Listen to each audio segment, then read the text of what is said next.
De prophéties autoréalisatrices aux retournements cruels qui résonnent avec les choix du passé, ces récits dévoilent la fragilité de la vie. Rejoignez-nous pour découvrir ces morts qui brouillent à la frontière entre le destin et la coïncidence, en explorant les événements étranges qui ont façonné leur dénouement. Assistez à la manière dont la main du destin a transformé des instants ordinaires en héritage troublant. Le 28 septembre 1981, Daniel Dutoit, un astronome sud-africain de 63 ans et très respecté, se tenait devant une audience pour donner une conférence. Le sujet était grave, l'imprévisibilité de la vie et son inséparable compagne, la mort. Ce discours sur l'arrivée imprévisible de la mortalité humaine allait donner lieu à une démonstration tragique et presque incroyable. Né le 15 décembre 1917 à Springfontein en Afrique du Sud, Daniel Stéphanus Dutoit nourrissait dès son plus jeune âge une fascination pour les cieux. Il poursuivit ses études au lycée Hoërskool Centraal à Bloemfontein avant d'entamer, en 1936, sa carrière astronomique à l'observatoire Boyden, alors administré par le Harvard College Observatory. Dutoit devint finalement l'assistant principal du directeur de l'observatoire. Situé à Masselsport, dans l'État libre, cet observatoire était un haut lieu de découvertes astronomiques remarquables à cette époque. Entre 1941 et 1945, il en découvrit 5, ce qui lui valut une solide réputation parmi ses pairs. La première d'entre elles, la 57P Dutoit, Neujmin Delport, fut identifiée lors d'un examen minutieux de plaques photographiques prises à l'aide des télescopes de l'observatoire. Ce travail exigeait une inspection rigoureuse des images exposées sur des plaques sensibles, garantissant précision et qualité. Parmi ces autres découvertes figurent les comètes 66P Dutoit et 79P Dutoit-Hartley, encore étudiées par les astronomes modernes. La comète 79P, par exemple, a subi des changements significatifs depuis sa découverte en 1945, notamment la fragmentation de son noyau, ce qui a permis sa redécouverte en 1982 après des années d'incertitude. Après la Seconde Guerre mondiale, en 1946, Dutoit changea de trajectoire professionnelle et quitta l'observatoire pour travailler dans le secteur de la construction. Malgré cette transition, son héritage dans le domaine de l'astronomie demeura intact. Cependant, la vie lui réserva des épreuves.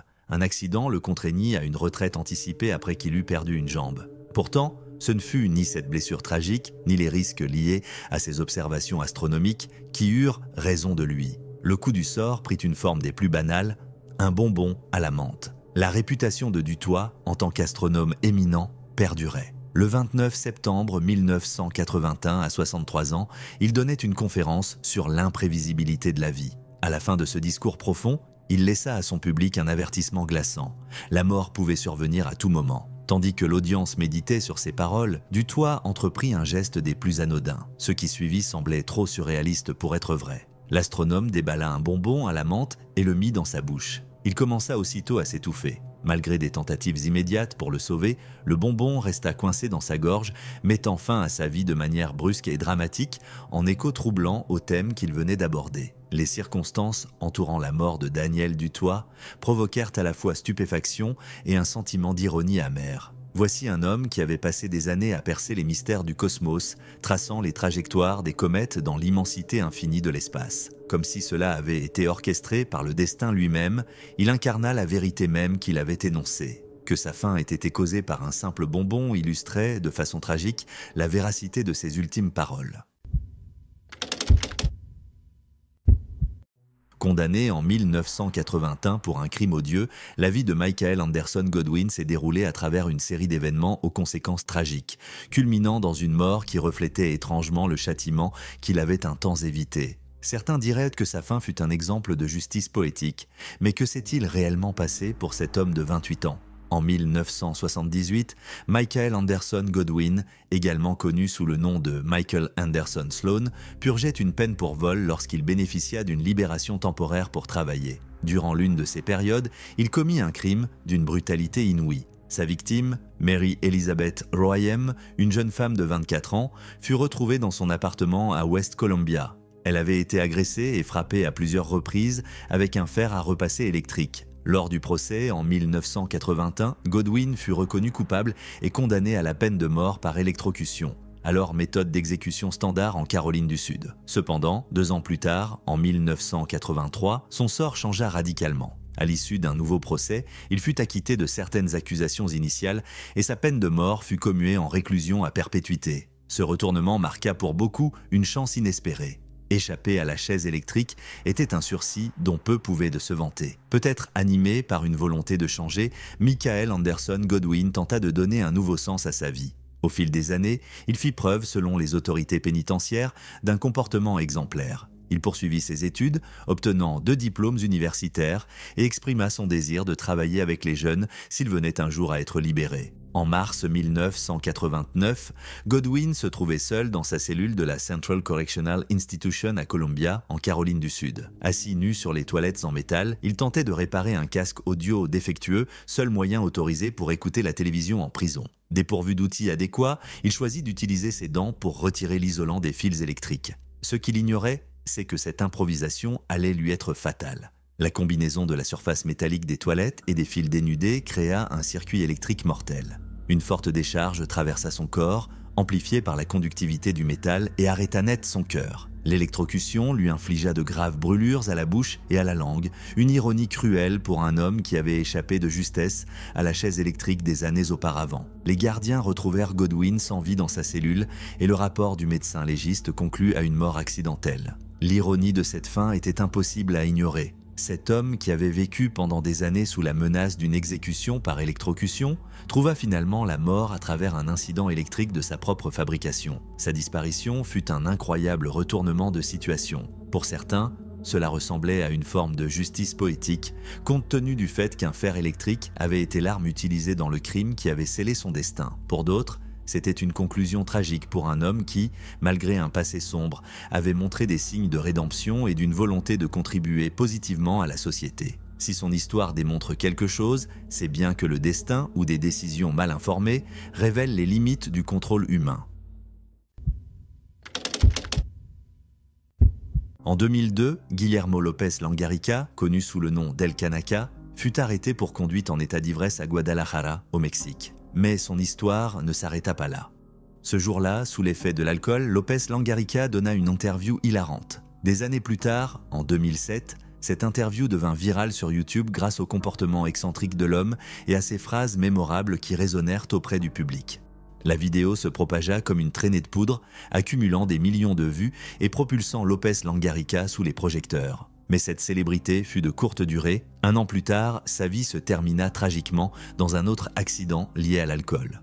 Dans la vidéo de 2002, López Langarica, visiblement ivre, protestait avec véhémence contre son arrestation, affirmant que, bien qu'il conduisit sous l'influence, il n'avait causé aucun accident. Il accusa la police de lui avoir volé 50 000 pesos et se déclara fils d'un prétendu haut fonctionnaire, président d'une organisation qu'il appela Kanaka, laquelle n'existait pas. Ces affirmations, absurdes et infondées, combinées à son discours passionné et hésitant, trouvèrent un écho auprès des spectateurs. Des phrases comme « Prenez note » ou « Ils m'ont attaché comme un cochon » devinrent des classiques de la culture Internet mexicaine, à l'époque de ce qu'on appelle l'ancien Internet. Malgré cette célébrité soudaine, la vie de López Langarica resta marquée par les difficultés et les contradictions. On le connaissait pour son cynisme bienveillant, sa verve inépuisable, son amour des fêtes et des sports. Pourtant, il ne s'accommoda jamais pleinement de cette notoriété virale.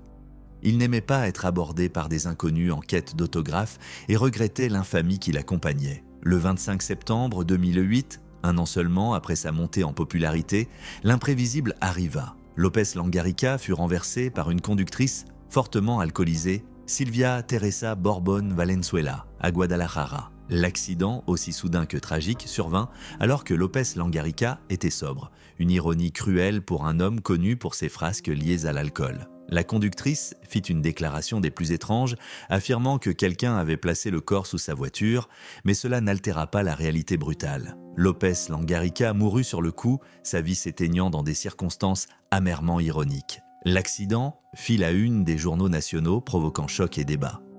Pour beaucoup, la coïncidence tragique était impossible à ignorer. Un homme devenu célèbre pour sa confrontation comique et alcoolisé avec la police mourut, renversé par une conductrice ivre. Cette fin imprévue et tordue illustra une fois de plus l'imprévisibilité cruelle du destin, une ironie qui laissa beaucoup sans voix. Les hommages affluèrent sur les réseaux sociaux et YouTube, où des utilisateurs publièrent des messages d'adieu et partagèrent de la vidéo qui l'avait rendu célèbre. Des t-shirts reprenant ses répliques cultes et d'autres souvenirs firent leur apparition sur les marchés, scellant son statut dans la culture populaire mexicaine. Son héritage, capturé dans des parodies, des remixes et des références, devint à la fois une source de rire et de réflexion. Certains l'immortalisèrent sous le nom de San Kanaka, et des récits d'apparitions fantomatiques ajoutèrent une touche surréaliste à son histoire. Guillermo López Langarica, l'homme qui fut attaché comme un cochon et se proclama fils du président de Kanaka, rappelle combien les frontières entre l'humour et la tragédie peuvent être floues. Derrière les clips viraux et les anecdotes amusantes se cachait un homme qui a vécu, lutté et finalement rencontré une fin prématurée. Le 2 juillet 2011, Philippa Contos, un homme de 55 ans originaire de Parrish, dans l'État de New York, prit la route pour participer à un rassemblement, une manifestation contre les lois imposant le port obligatoire du casque. Contos, un motard expérimenté fort de 3 décennies de pratique, rejoignit environ 550 autres participants à un événement organisé par le chapitre Onondaga de l'association American Bikers Aim Towards Education, ABAT. Cette organisation, qui prônait le port volontaire du casque tout en s'opposant aux obligations légales, organisait ce rassemblement annuel depuis 11 ans, autour du week-end du 4 juillet. Contos défendait fermement sa position. Mais dans un retournement ironique et inattendu du destin, il trouva la mort en démontrant le contraire de ses convictions. Philippa Contos était un homme actif, passionné de sport et travaillant dans la construction. Il pratiquait des activités telles que le tir à l'arc, la chasse et la pêche. C'était aussi un fervent motard. Bien qu'il ne fût pas un membre officiel d'ABAT, Contos décida de participer à ce rassemblement pour soutenir ce qu'il considérait, comme beaucoup d'autres, comme un symbole de liberté personnelle. En 2011, New York faisait partie des 20 États imposant le port du casque pour tous les motocyclistes.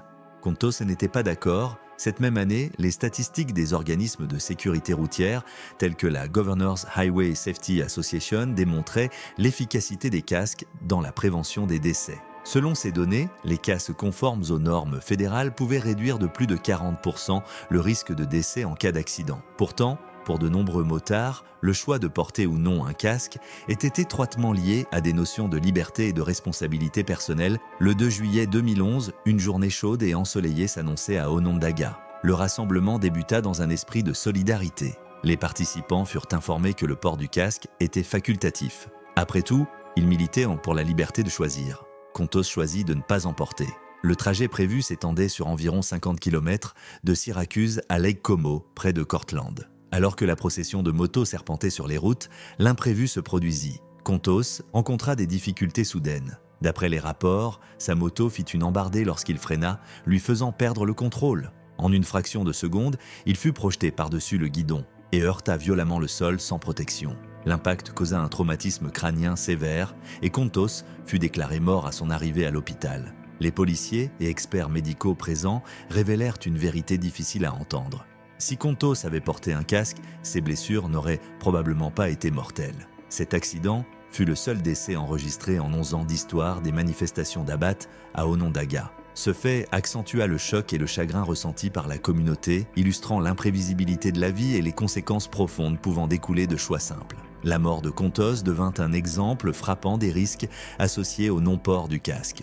Toutefois, la position d'ABAT sur les lois relatives au casque reflétait leur croyance selon laquelle le choix personnel devait primer sur les obligations imposées par l'État. Les dirigeants de l'organisation, dont Christine Radbourn, présidente du chapitre de Syracuse, affirmèrent que l'accident ne modifierait pas leur engagement à défendre la liberté de choix des motards. Radbourn déclara que, bien qu'ils pleurassent la perte de Contos, le principe fondamental des droits individuels restait inchangé. Philippa Contos, un homme qui valorisait sa liberté et participa à une manifestation pour la défendre, trouva la mort d'une manière qui souligna les risques qu'il acceptait en choisissant de rouler sans casque.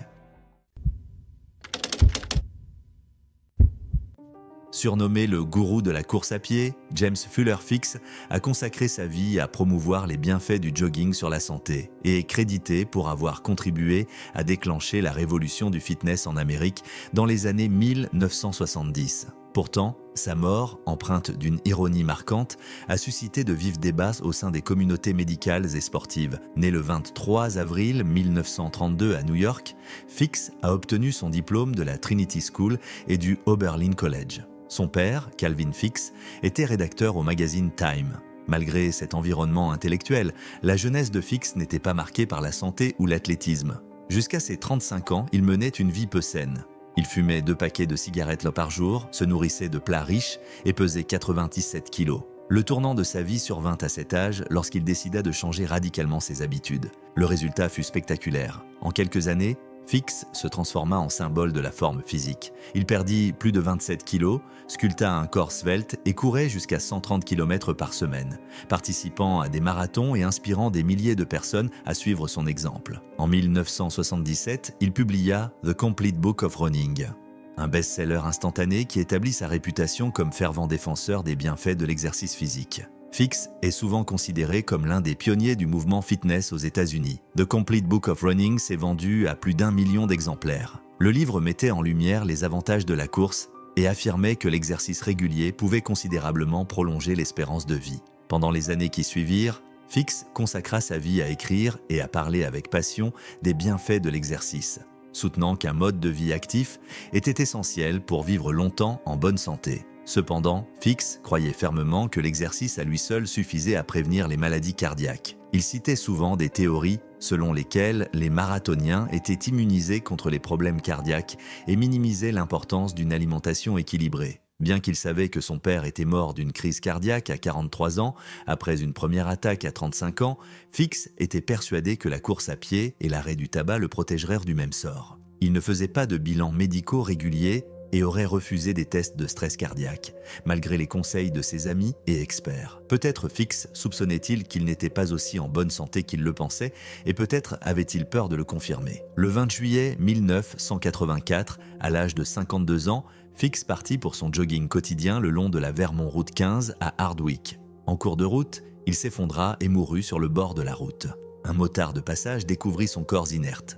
Une autopsie, réalisée par le médecin légiste en chef du Vermont, le docteur Eleanor McQuillan, révéla que Fix souffrait d'une athérosclérose sévère. Ses artères coronaires étaient gravement obstruées, l'une à 95%, une autre à 85% et une troisième à 70%. Malgré son dévouement à la course et son apparente bonne condition physique, la maladie sous-jacente avait progressé sans être détectée, entraînant une crise cardiaque soudaine et fatale. La découverte des artères obstruées de Fix souleva des questions sur les idées qu'il avait défendues. Bien que sa transformation d'un fumeur en mauvaise santé en icône du fitness ait inspiré de nombreux adeptes, le fait qu'il soit mort en pratiquant ce qu'il prônait était une contradiction frappante. Sa mort démontra que l'exercice, bien qu'essentiel, n'est pas une solution miracle. Dans les années qui suivirent sa mort, Kenneth Cooper, physiologiste de l'exercice et ami de Fix, examina ses antécédents médicaux et ses facteurs de risque. Les conclusions de Cooper confirmèrent que la prédisposition génétique de Fix,